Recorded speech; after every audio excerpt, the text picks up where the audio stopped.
was expecting to be jailed this week, but my lawyers really put up a great fight. But I have no doubt that it's a question of time, whether it's on Monday or some other day of next week. I'm convinced they're going to put me in jail because every day I have more cases registered against me. Now, I think I've broken a world record that I have now 180 cases and increasing by the day. And unfortunately, there's right now we are facing law of the jungle. This is unprecedented. That not just that there are 180 cases against me, but most of my senior leadership is in jail. The only way they can come out is if they renounce that they're part of my party. That's the only way they come out. And almost 10,000 workers of mine are in jail right now, going through the worst sort of situation. People who are my ticket holders, who have given tickets to contest the elections, they are being forced to leave my party. Otherwise, their houses are broken in. I mean, this is all common knowledge that's been going on for over a month. Their houses get broken in, their families are, and they are all in hiding. So their relatives are picked up. Young boys have been picked up. Their women. So we are facing the worst sort of persecution. It's never been done. This sort of thing has never been done in Pakistan to political workers. So it's a matter of time. I expect maybe Monday, maybe a few days later, but I don't see being out of jail for long. Well, definitely our ex-army chief, he engineered the whole thing. He used the intelligence agencies to break my party members and also our allies. So it was a coalition government. And this is at a time when our government economically was performing the best any government has performed in the past 17 years. And this is despite 2 years of COVID-19. And when our government was considered internationally to be the top 3 governments that coped the best with the COVID-19 pandemic. So he engineered the whole thing to get an extension. And he then joined hands with the current prime minister who was facing corruption cases. He was under trial at the time, and they engineered this thing. And where did the US come in? They fed the US this bit that I was anti-American. I'm talking about the army chief. He actually had a lobbyist who was paid by my government without my knowledge, who was lobbying in the US to say how anti-American Imran Khan was and how pro-American the army chief was. So yes, there was the US interference came in when their Undersecretary of State spoke to Ambassador 6th March 22, and the ambassador then sends me the cipher, which says that ambassador sends me the cipher, which says that unless the Prime Minister Imran Khan is removed in a vote of no confidence, there would be consequences for Pakistan. And then the vote of no confidence was tabled the next day.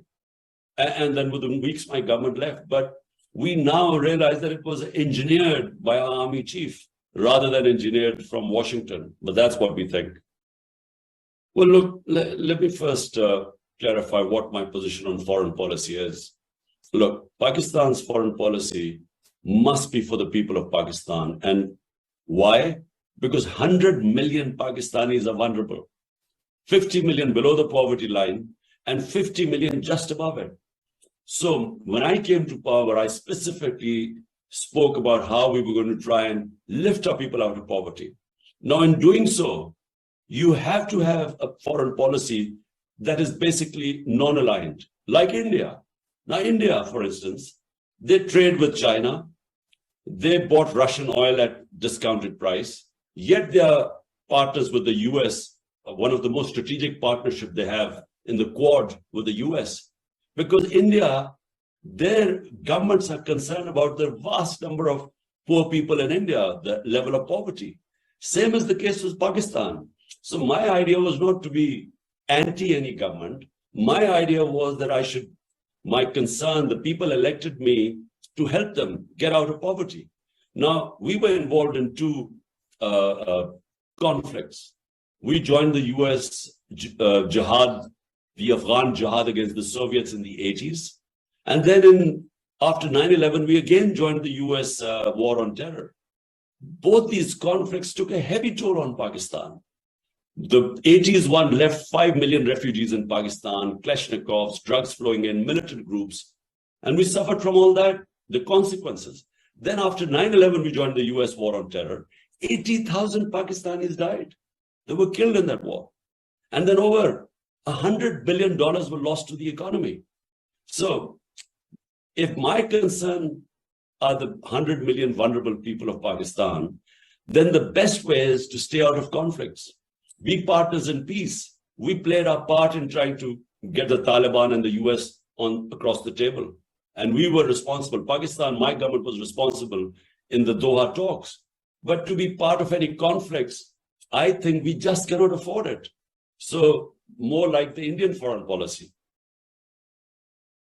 I think the whole Afghan war was a mistake. You know, if you know the history of Afghanistan, they do not accept foreign invaders. Whether it was a superpower, Britain in the 19th century, or the Soviets in the 20th century, or the US going into Afghanistan. If the target was Osama bin Laden, then after Osama bin Laden was taken out, they should have left. Or if it was, I never understood the aims of the Afghan venture by the US. I never understood that. What did they want to achieve from it? If it was to install democracy there, well, it wasn't going to happen through the barrel of a gun. If it was to liberate the Afghan women, never in human history has another country come to liberate someone's women. So if it was just, from what I could understand, it was to Osama bin Laden was the terrorist. And they thought that Taliban were harboring him. So when the Taliban government was removed, they should have left. Because the longer they stayed, the more the resistance started building up. Because it's in the Afghan nature to resist foreigners. It's their history. So, and yet there was no clear aim. What was victory going to be in Afghanistan? So to answer your question in the end, I didn't think Joe Biden had much option left. I mean, they had to withdraw from Afghanistan sometime or the other. The only problem was the way the withdrawal took place. Now, I again don't blame Joe Biden because he wasn't supposed to know that Ashraf Ghani would take off in the middle of the night. The president would leave the country. And the moment he left the country, the whole Afghan army collapsed. By the way, Afghan army was already collapsing. So no one was expected to, Biden wasn't expected to know that there were 300,000 Afghan army would just collapse and that the president would take off. Because all of us, we sitting in Pakistan thought there would be a civil war. There would be, 300,000 Afghan army it would take a long time.